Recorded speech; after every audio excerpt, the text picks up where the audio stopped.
Hello friends. तो चलिए हम लोग फंक्शन पढ़ रहे थे। तो अपने लास्ट वीडियो में हमने देखा था कि किस तरह से हम फंक्शन बनाते हैं without argument and without return value. तो थोड़ा सा अगर मैं रिवाइज करूं तो अगर कोई भी फंक्शन हम बनाना चाहते हैं तो पहले हमें फंक्शन की डिफिनीशन लिखनी पड़ती है। और फंक्शन को डिफाइन करते समय हम सबसे पहले लिखते हैं फंक्शन का रिटर्न टाइप, यानी कि फंक्शन जिस टाइप की वैल्यू को रिटर्न करता है, चाहे वो वैल्यू इंटीजर टाइप की रिटर्न कर सकता है या फ्लोट टाइप की, डबल टाइप की, या किसी भी कैरेक्टर टाइप की, या कैर अरे या पूरा पूरा अरे रिटर्न कर सकता है। किसी भी टाइप की वैल्यू को फंक्शन रिटर्न कर सकता है, तो हम उसका रिटर्न टाइप लिखते हैं यहाँ पर। और अगर फंक्शन वैल्यू रिटर्न नहीं करता तो उस फंक्शन का रिटर्न टाइप माना जाता है वायर्ड। ठीक। फिर हम लिखते हैं फंक्शन का नाम और इस तरह से हम पैरेंथेसिस लगाते हैं, और करली ब्रेसेस लगाने के बाद जो भी हमें टास्क परफॉर्म करवाना होता है उस फंक्शन के अंदर उसकी कोडिंग हम लिख देते हैं। फंक्शन डिफिनेशन के बाद हम लोग लिखते हैं फंक्शन का डिक्लेरेशन, जिसमें हम सिंपल सा इस तरह से करते हैं, जिसमें फंक्शन का रिटर्न टाइप नेम और पैरेंथेसिस लगाने के बाद सेमीकॉलन, और फंक्शन को हम करते हैं कॉल। तो एक बार मैं यहाँ कॉल हटा दे रहा हूँ। फंक्शन को हमें कॉल करना पड़ता है। अगर हम फंक्शन को कॉल नहीं करेंगे तो फंक्शन का एग्जीक्यूशन नहीं होता है ना।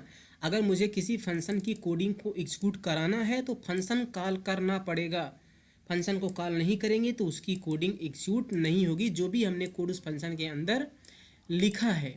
फिर हमने देखा था कि फंक्शन हमारे पास चार टाइप के हो सकते हैं।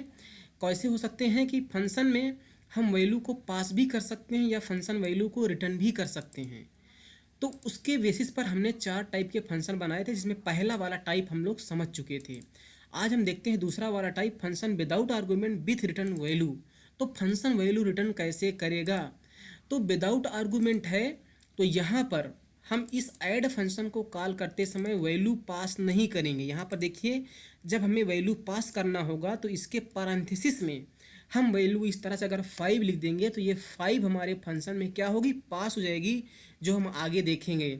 फिलहाल हम जब कोई वैल्यू को पास नहीं कर रहे हैं तो हमारा ये फंक्शन वैल्यू को रिसीव नहीं करेगा। लेकिन अभी हमें क्या करना है कि ये फंक्शन वैल्यू को रिटर्न करेगा।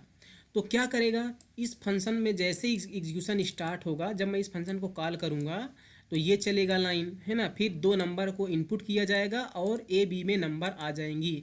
अब मैं क्या करता हूँ कि जो सी आउट हमने यहाँ पर लगाया है, सी आउट हमने यहाँ पर लगाया है, तो मैं जो सम है दो नंबर का वो मैं यहाँ पर इस फंक्शन के अंदर प्रिंट नहीं करना चाहता, बल्कि मैं क्या करना चाहता हूँ, मैं लेट से एक वेरिएबल बनाता हूँ सम नाम से, जिसमें मैं a प्लस बी रख लेता हूँ। और जो ये सम है इसको मैं रिटर्न करूँगा, तो रिटर्न करने के लिए मुझे लगाना पड़ेगा रिटर्न कीवर्ड। ओके। और उसमें हम सम वेरिएबल को पास कर देंगे। तो ये रिटर्न क्या करेगा, ये रिटर्न इस सम को रिटर्न करेगा। सम में जो भी वैल्यू होगी वो रिटर्न होगी। अब सम किस टाइप का है, सम का टाइप है इंटीजर। तो मुझे इस फंक्शन का रिटर्न टाइप भी चेंज करना पड़ेगा, क्योंकि अब ये फंक्शन वैल्यू को रिटर्न कर रहा है। तो किस टाइप की वैल्यू को रिटर्न कर रहा है, इंटीजर टाइप की। तो हमने फंक्शन का नाम चेंज कर दिया इंट, है ना। हमने फंक्शन का नाम इस तरह से इंट चेंज कर दिया। तो हमें जब डिक्लेयर कर रहे हैं फंक्शन को तो वहाँ पर भी मुझे चेंज करना पड़ेगा इंट, इस तरह से। ओके। तो हमने फंक्शन को क्या किया, यहाँ से वैल्यू को रिटर्न कर दिया। अब जब रिटर्न आप कर रहे हैं तो चाहे आप ब्रैकेट लगा के करें या आप इस तरह से सम लिख के इस तरह से भी कर सकते हैं, है ना। आप पैरेंथेसिस भी लगा सकते हैं अगर आपको लगाना है तो ये सम रिटर्न होगा। और हमने जब डिक्लेयर कर रहे हैं तो वहाँ पर भी मुझे रिटर्न टाइप चेंज करना पड़ेगा। ऐसा आप नहीं कर सकते कि यहाँ पर वाइड रखें यहाँ पर इंट रखें, एरर देगा। और आप ये आपने देखा भी कि वो एरर दे रहा था। अब क्या होगा कि जब ये फंक्शन को मैं कॉल करूँगा यहाँ से, तो ये फंक्शन क्या करेगा, दो नंबर का सम करेगा और जो सम का रिजल्ट होगा वो रिटर्न करेगा। अब अगर वैल्यू रिटर्न होके आ रही है तो उसे मुझे रिसीव करना पड़ेगा। तो क्या होता है कि जो फंक्शन वैल्यू रिटर्न करता है, वैल्यू रिटर्न होके उसी जगह पर चली जाती है। तो आप यहाँ ये मानिए कि इस पूरी जगह पर एक वैल्यू आ गई है जो सम में थी। तो अगर वो सम वाली वैल्यू मुझे कहीं स्टोर करना है तो मुझे उसे एक वेरिएबल में स्टोर कर लेना पड़ेगा। तो मैं लिखता हूँ इंट एस, नाम से हमने लेट से स्टोर कर लिया। तो क्या होगा, जो भी यहाँ पर वैल्यू रिटर्न होके आएगी वो कहाँ चली जाएगी, एस में चली जाएगी। और s का टाइप हमने रखा है इंट, क्योंकि इंटीजर टाइप की वैल्यू को रिटर्न कर रहे हैं, है ना। तो जो हमारा 2 नंबर का सम था वो हमने यहाँ प्रिंट नहीं किया, बल्कि उसको हमने रिटर्न कर दिया है, जो कि कहाँ आ गया, एस में आ गया है। और अगर एस में आ गया तो हम यहाँ पर मेन फंक्शन में सी आउट लगा देंगे, है ना। मेन फंक्शन में हम यहाँ पर सी आउट लगा देंगे, ये इस तरह से। लेकिन जो ए और बी है वो मेन फंक्शन में तो है नहीं, तो मैं इसको हटा दे रहा हूँ अभी, और मैं लिखता हूँ सम इज, सिर्फ सम इज लिख देता हूँ, और यहाँ पर एस की वैल्यू मैं प्रिंट कर देता हूँ, है ना। हमने लिखा सम इज, सम की वैल्यू हमने प्रिंट कर दिया। तो अभी इस ऐड फंक्शन ने वैल्यू को रिटर्न किया है, जो वैल्यू रिटर्न होके कहाँ चली गई, इस एस में चली गई है ना। तो मैं इसको रन कर देता हूँ फिर से एक बार। तो आप देखना, अभी मैं इंटर करता हूँ 5 4, देखिए सम ऑफ इज़ 9, ओके। हमने वहाँ पर थोड़ा सा मिस्टेक किया, सम इज़ आप हटा दे रहे हैं ना। तो आपने देखा कि मुझे आउटपुट मिल गया है ना। अच्छा, अब हमने क्या किया यहाँ पर कि इतना तो आपको समझ में आ गया कि फंक्शन वैल्यू रिटर्न कर सकता है, उसकी वैल्यू को हम स्टोर करके प्रिंट करके अपना काम कर सकते हैं। अब यहाँ पर जो हमने एक्स्ट्रा वेरिएबल ले लिया सम, उसमें पहले हमने सम स्टोर किया, फिर सम को रिटर्न कर रहे हैं। तो हम अगर चाहें तो हम डायरेक्टली यहाँ से भी हम ए प्लस बी को रिटर्न कर सकते हैं, कोई डाउट नहीं, है ना। इस रिटर्न के अंदर हम एक्सप्रेशन लिख सकते हैं, इस तरह से डायरेक्ट रिटर्न कर सकते हैं। और जब ये वैल्यू डायरेक्ट रिटर्न होकर कहाँ आ रही है, एस में चली जाएगी, है ना।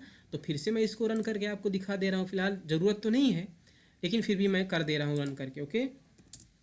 3 और 4 सम इज़ 7, यहाँ पर आप देख सकते हैं, ठीक। अच्छा, अब जो यहाँ पर वैल्यू रिटर्न होके आई है उसको मैं एस में स्टोर कर रहा हूँ, फिर उसके बाद मैं प्रिंट कर रहा हूँ। अगर मैं चाहूँ तो मुझे ये भी करने की जरूरत नहीं है, मैं डायरेक्ट यहीं पर ऐड फंक्शन को कॉल कर सकता हूँ इस तरह से। इस बात को समझिए, मैं डायरेक्ट यहीं पर ऐड फंक्शन को कॉल कर सकता हूँ, और जो वैल्यू यहाँ पर रिटर्न होके आएगी वो प्रिंट हो जाएगी, क्योंकि मुझे पता है कि फंक्शन कॉल जहाँ से होता है वैल्यू रिटर्न होके वहीं पर जाती है।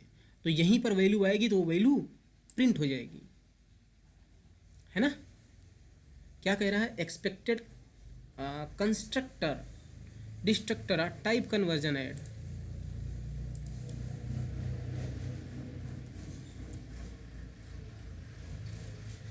ओके, मैं यहाँ से फिर से एक बार रन करता हूँ, एरर क्या दे रहा है। हाँ, वो कभी कभी हो जाता है उसे, okay. Enter two number sum is, हाँ ये इसलिए हो रहा है कि सम इज पहले प्रिंट होगा ना। देखिए देखिए यहाँ जब सी आउट चलेगा तो सम इज प्रिंट होगा, फिर उसके बाद ऐड कॉल होगा। तो हम लोग क्या कर सकते हैं कि सम इज जो यहाँ पहले दिख रहा है ना, मैं पहले, अच्छा चलिए मैं इंटर कर देता हूँ, और यहाँ पर हमारा 10 प्रिंट हो जा रहा है, देखिए 5 अप्लाइज, ओके। मैं क्या करता हूँ, इसको कट कर देता हूँ और डायरेक्ट मैं फंक्शन को कॉल कर लेता हूँ। यहाँ पर सम इज में हटा दे रहा हूँ, वैसे ही मैं कर सकता हूँ ना। मैंने सम इज हटा दिया, और अभी मैं फंक्शन को डायरेक्ट वहाँ पर कॉल करता कि मुझे सम इज ना मिले। देखिए कह रहा है इंटर टू नंबर, मैं करता हूँ 1 and 2, देखिए यहाँ पर 3 प्रिंट हो गया है ना। तो इस तरह से फंक्शन वैल्यू को रिटर्न कर सकता है, और ज़रूरी नहीं कि फंक्शन इंटीजर टाइप की वैल्यू रिटर्न करे, फ्लोट टाइप की, डबल टाइप की, कैरेक्टर टाइप की, पूरा पूरा अरे भी रिटर्न किया जा सकता है ना। आगे आपको मैं दिखाऊंगा कि आप यहाँ से स्ट्रक्चर टाइप की या क्लास टाइप की वैल्यू को भी रिटर्न कर सकते हैं, है ना। तो आई होप कि आपको ये समझ में आया होगा कि फंक्शन से हम वैल्यू किस तरह से रिटर्न कर सकते हैं। तो अभी हमने 2 काम यहाँ से सीख लिया है, ओके। और अभी मुझे 2 फंक्शन और समझने हैं।